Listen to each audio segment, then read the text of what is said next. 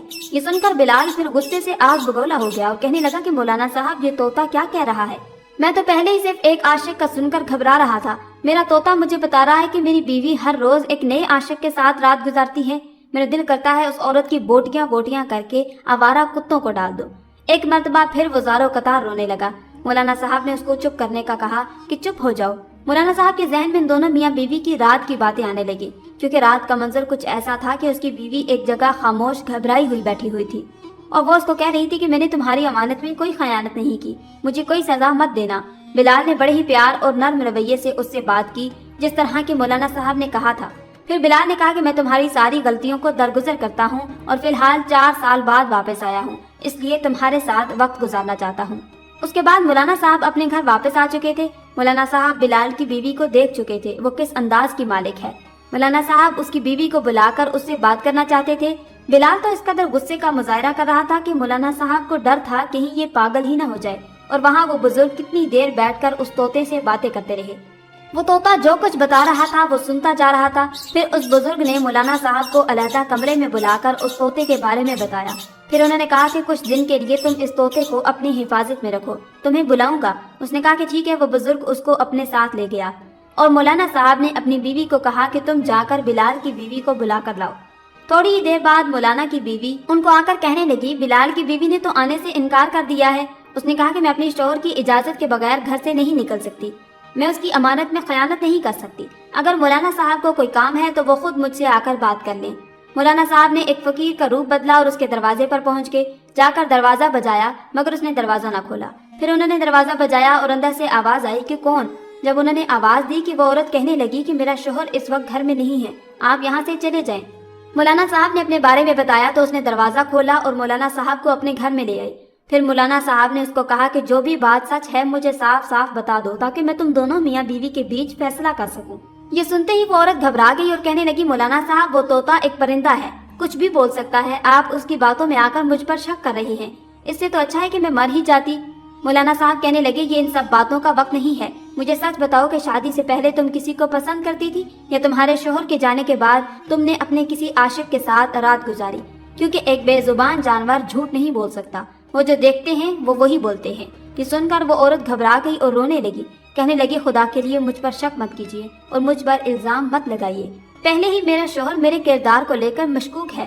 مولانا صاحب نے کہا کہ تمہارا شوہر میرے پاس بھی آیا تھا، تمہارا سر تن سے جدا کرنا چاہتا تھا، لیکن میرے کہنے پر خاموش ہو گیا، اس لیے مجھے سچ سچ بتاؤ کہ میرے سامنے کسی قسم کا کوئی جھوٹ یا مکاری نہیں چلے گی۔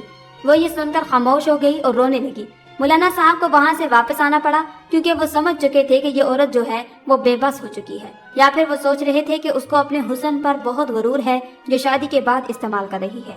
وہ سوچ رہے تھے ہو سکتا ہے کہ اس کی شادی زبردستی بلال کے ساتھ کی گئی ہو جو کہ عام سی شکل کا مالک ہے، اور پھر اس کے اتنا دیر غائب رہنے پر اس نے اپنے جذبات پر قابو نہ رکھا اور اپنے پرانے عاشق سے اپنا رشتہ بحال کر لیا۔ اس طرح کے کئی وسوسے ان کے ذہن میں آ رہے تھے۔ جب انہوں نے یہ بات اپنی بیوی کو بتائی، ان کی بیوی بھی ان کو کئی طرح کے مشورے دے رہی تھی، لیکن حقیقت کیا تھی یہ ابھی کوئی نہیں جانتا تھا۔ اب بلال روزانہ مولوی صاحب کے گھر چکر لگانے لگا، ان کو کہنے لگا کہ مولوی صاحب میری جان اس عورت سے چھڑا دے، میں اس عورت کو 1 منٹ بھی برداشت نہیں کر سکتا۔ آپ میرے صبر کا امتحان لے رہے ہیں، بھلا ایسی عورت کو کیسے برداشت کر سکوں جو میری امانت میں خیانت کر چکی ہے، جس کا گواہ ایک پرندہ ہے۔ پھر 1 ہفتے بعد مولانا صاحب نے اس بزرگ کو بلایا جو کہ پرندوں کا طبیب تھا۔ انہوں نے اس کو کہا تھا کہ جمعے والے دن اس طوطے کو لے کر آ جانا۔ جمعے کی نماز ادا کر کے مولانا صاحب مسجد سے باہر نکلے، وہ بزرگ طوطے کو لے کر وہاں آ چکا تھا۔ مولانا صاحب نے ان دونوں میاں بیوی کو وہاں پر بلایا، وہ دونوں میاں بیوی بھی آ چکے تھے۔ وہ طوطا اس طبیب کے پنجرے میں تھا جس کے اوپر ابھی کپڑا ڈالا ہوا تھا۔ اب وہاں موجود کئی لوگ اس بات کا انتظار کر رہے تھے اب یہ طوطا اس کی بیوی کی پردہ پوشی ظاہر کرے گا، مگر ایسا نہ ہوا۔ جیسے ہی پنجرا نیچے رکھا گیا، اس کے اوپر سے کپڑا اٹھایا گیا تو وہ طوطا اس وقت بولنے لگا اور کہنے لگا، بلال کی بیوی نے مجھ سے نکاح کیا ہے۔ بلال کی بیوی اس کی بیوی نہیں بلکہ میری بیوی ہے۔ بلال میرا دشمن ہے، اے بلال اپنی بیوی کو میرے حوالے کر دے ورنہ میں تجھے جان سے مار دوں گا۔ آخر تو ہوتا کون ہے میری بیوی کے ساتھ کھڑا ہونے والا؟ ایک طوطے کے منہ سے ایسی باتیں سن کر وہاں کھڑے تمام لوگ حیران رہ گئے اور بلال غصے سے آگ بگولا ہو گیا، کہنے لگا، کیا بکواس کر رہے ہو تم؟ ایک پرندے ہو، یہ میری بیوی ہے۔ تو وہ کہنے لگا کہ خاموش رہو، میں کہہ رہا ہوں کہ اس کا نکاح میرے ساتھ ہوا ہے۔ مولانا صاحب نے خود میرا نکاح اس کے ساتھ پڑھایا تھا، تم میری بیوی سے دور رہو۔ بلال یہ سن کر حیران ہو رہا تھا۔ آہستہ آہستہ بلال کے محلے کے لوگ بھی وہاں جمع ہو چکے تھے جو کہ مولانا صاحب کے حکم پر آئے تھے۔ بلال کبھی مولانا صاحب کو دیکھتا، کبھی ان لوگوں کو دیکھتا۔ بلال ایک دم بولنے لگا کہ مولانا صاحب، میں کب سے آپ کے گھر کے چکر لگا لگا کر تھک چکا ہوں، مگر آپ سے تو میرا ایک بھی فیصلہ نہیں ہو رہا۔ بلال تو جیسے غصے سے پاگل ہوتا جا رہا تھا۔ مولانا صاحب نے اس کے محلے کے لوگوں سے پوچھا، بتاؤ تمہارے ساتھ ایسے کون سے مسئلے پیش آئے ہیں، مجھے اپنے اپنے مسئلے بتاؤ۔ یہ سن کر سبھی لوگ کہنے لگے کہ مولانا صاحب، کچھ سال پہلے کی بات ہے کہ ایک عجیب و غریب چور ہمارے محلے میں آ چکا تھا۔ ہم رات کو سوتے تو ہماری کوئی نہ کوئی چیز چوری ہو جاتی، ہم یہی سوچ رہے تھے کہ وہ ڈاکو ہے۔ اس نے ہمارے محلے میں چوری کرنا شروع کر دی۔ پھر ہم نے چوکیداروں کو کھڑا کیا، مگر کوئی بھی چور یا ڈاکو ہمارے ہاتھ نہیں آیا۔ وہ لوگوں کی بہت سی قیمتی چیزیں چوری کرنے لگا تھا۔ نہ جانے کس طرح وہ چپکے سے کمرے میں داخل ہوتا اور صرف سونے کی انگوٹھیاں اور سونے کی اشرفیاں چوری کرتا۔ آہستہ آہستہ لوگ راتوں کو جاگنے لگے، صبح سونے لگے۔ پھر یہ حال ہو گیا کہ ہماری چیزیں صبح کے وقت بھی چوری ہونے لگی۔ اور پھر ایک دفعہ ایسا ہوا، فجر کے وقت ہمارے دروازے پر دستک ہوئی اور جو ہماری چیزیں تھیں، کچھ عرصے بعد وہ سب ہمارے دروازے کے سامنے پڑی ہوئی تھی۔ ہم اس واقعے کو بھول چکے تھے، اور اس وقت جب یہ باتیں ہو رہی تھی، بلال کی بیوی یہ باتیں سن کر تھر تھر کانپ رہی تھی اور اپنے چہرے پر آئے ہوئے پسینے کو صاف کر رہی تھی۔ مولانا صاحب نے جو اس کے چہرے کے تاثرات بدلتے ہوئے دیکھے تو اس کو کہنے لگے کہ بلال کی بیوی، یہ سب لوگ اپنے حصے کی حقیقت بتا چکے ہیں، اب آگے کی حقیقت آپ بتاؤ گی یا میں بتاؤں؟ وہ گھبرائی ہوئی تھی، تھر تھر کانپ رہی تھی۔ حالانکہ ان لوگوں کی چوری سے بلال کی بیوی کا کیا تعلق تھا، مگر بلال کچھ بھی سمجھ نہیں پا رہا تھا۔ اس کے دل میں الٹے سیدھے خیال آ رہے تھے۔ کہنے لگا کہ مولانا صاحب، کہیں ایسا تو نہیں کہ میری بیوی زانیہ کے ساتھ ساتھ چور بھی تھی؟ مولانا صاحب نے ہاتھ کے اشارے کے ساتھ اس کو خاموش کروا دیا اور کہا کہ آگے کی حقیقت تمہاری بیوی خود بتائے گی۔ وہ رونے لگی اور روتے ہوئے اس نے طوطے کی طرف اشارہ کیا اور کہنے لگی کہ مولانا صاحب، میرا شوہر کام کے سلسلے میں شہر سے باہر چلا گیا تھا اور یہ طوطا میرے پاس چھوڑ گیا تھا۔ میں بہت گھبرا گئی اور بہت زیادہ رونے لگی۔ میں سوچ رہی تھی کہ اتنا وقت اکیلے کیسے گزاروں گی، نہ جانے میرا شوہر کب آئے گا۔ پھر آہستہ آہستہ میں اس طوطے کے ساتھ باتیں کرنے لگی، میرا دل بہلنے لگا۔ پھر آہستہ آہستہ اس طوطے کے ساتھ میری دوستی ہو گئی۔ پھر دھیرے دھیرے یہ طوطا مجھے کہنا شروع ہو گیا کہ مجھے پنجرے سے باہر نکال دو۔ اس کے کہنے پر اس کو پنجرے سے باہر نکال دیا کرتی تھی۔ میں نے اس کو قرآن پاک کی کچھ آیات بھی سکھائی تھی، لیکن پھر اچانک سارا دن گھر سے غائب رہتا، پھر یہ واپس آ جاتا اور پھر یہ ساری رات غائب رہنے لگا۔ مجھے کچھ علم نہیں تھا کہ یہ کہاں جاتا ہے، کیا کرتا ہے۔ پھر جب میں نے ایک دن محسوس کیا کہ یہ طوطا گھر کے صحن میں مٹی کھودتا ہے اور اس میں کئی چیزیں چھپا کر واپس اڑ جاتا ہے، میں نے اس کے اڑنے کے بعد اس مٹی کو کھود کر دیکھا تو اس میں بہت ساری سونے کی اشرفیاں اور انگوٹھیاں تھیں۔ یہ دیکھ کر میں گھبرا گئی کہ یہ کیا ہے، اور پھر اس طوطے پر نظر رکھنا شروع کر دی۔ میرے سامنے اس کی حقیقت کھل چکی تھی۔ یہ لوگوں کی چیزیں چوری کر کے یہاں پر دفن کر دیتا تھا۔ میں نے اس طوطے کو بہت زیادہ ڈانٹا اور پھر پنجرے میں بند کر دیا اور سزا کے طور پر اس کو کھانا نہیں دیا تھا۔ یہ طوطا اس قدر شاطر ذہن کا تھا، اس نے خود کو پنجرے سے کھول لیا، پھر اڑ کر درخت کے اوپر بیٹھ کر میرے اوپر جملے کسنے لگا۔ لوگوں کو کہتا کہ میں چور ہوں، میرا شوہر تو دوسرے شہر چلا گیا تھا، مگر پھر اس نے مجھے دینار دینے بند کر دیے۔ کچھ دن تو میں اپنا گزارا کرتی رہی، مگر پھر زیادہ مشکل ہو چکی تھی۔ میں نے اپنے ہاتھوں سے مالا بنانی شروع کر دی، ان کو بیچنا شروع کر دیا۔ اس کام کے لیے میں نے ایک غلام رکھا ہوا تھا جو کہ میرے والد صاحب کا ہی بھیجا ہوا تھا۔ وہ بہت ہی شریف انسان تھا۔ دروازے پر آتا، اس کو میں سارا سامان دے دیتی اور پھر جو نفع مجھے ملتا وہ دے کر چلا جاتا۔ اس طرح میں اپنا گزر بسر کر رہی تھی۔ میں نے وہ ساری اشیاء جو اس نے چوری کی تھی لوگوں کے گھروں میں رکھ دی تھی اور ان کو واپس کر دی تھی۔ جب میں لوگوں کی چیزیں رکھ کر واپس آئی تو اس طوطے نے مجھ پر حملہ کر دیا۔ اس نے مجھے اپنی چونچ کے ساتھ اتنا مارا کہ میرا پورا جسم زخمی ہو چکا تھا، میرے جسم پر کٹ کے نشان بن چکے تھے۔ پھر میں نے اس کو باندھ دیا اور پنجرے میں بند کر دیا۔ میرے جسم پر اس طرح کے کٹ کے نشان لگ چکے تھے کہ مجھے بہت زیادہ تکلیف اور جلن ہوتی تھی، اس لیے میں بے لباس ہو کر سویا کرتی تھی۔ کوئی بھی کپڑا میرے وجود کے ساتھ لگتا تو مجھے بہت زیادہ تکلیف ہوتی۔ اس طرح میں درد کے ساتھ کراہتی رہتی اور میرا شوہر نہ جانے کیا سمجھ چکا تھا۔ اب ساری حقیقت کھل کر سامنے آ چکی تھی۔ ساری کی ساری فساد کی جڑ یہ طوطا تھا۔ وہ بزرگ جو کہ پرندوں کا طبیب تھا وہ بھی وہاں موجود تھا۔ بزرگ نے کہا کہ یہ پرندہ ایک اعلیٰ قسم کی ذہنیت رکھتا ہے، یہ بہت ہی شاطر قسم کا طوطا ہے، اس کا مزید انسانوں میں رہنا خطرے سے خالی نہیں ہے، یہ بہت ہی شیطانی دماغ کا طوطا ہے، یہاں تک کہ یہ لوگوں کے گھر اجاڑ سکتا ہے۔ جب یہ ساری حقیقت بلال کے سامنے کھلی تو وہ سر پکڑ کر بیٹھ گیا اور کہنے لگا، میرے لیے یہ سب ماننا بہت ہی مشکل ہے۔ بلال کی بیوی ایک طرف بیٹھی ہوئی رو رہی تھی، اس نے کوئی گناہ نہیں کیا تھا، جو قصور تھا اس طوطے کا تھا۔ بلال نے اپنے طوطے کو پکڑ کر اس کی گردن مروڑ دی اور وہ طوطا وہیں پر تڑپ تڑپ کر مر گیا۔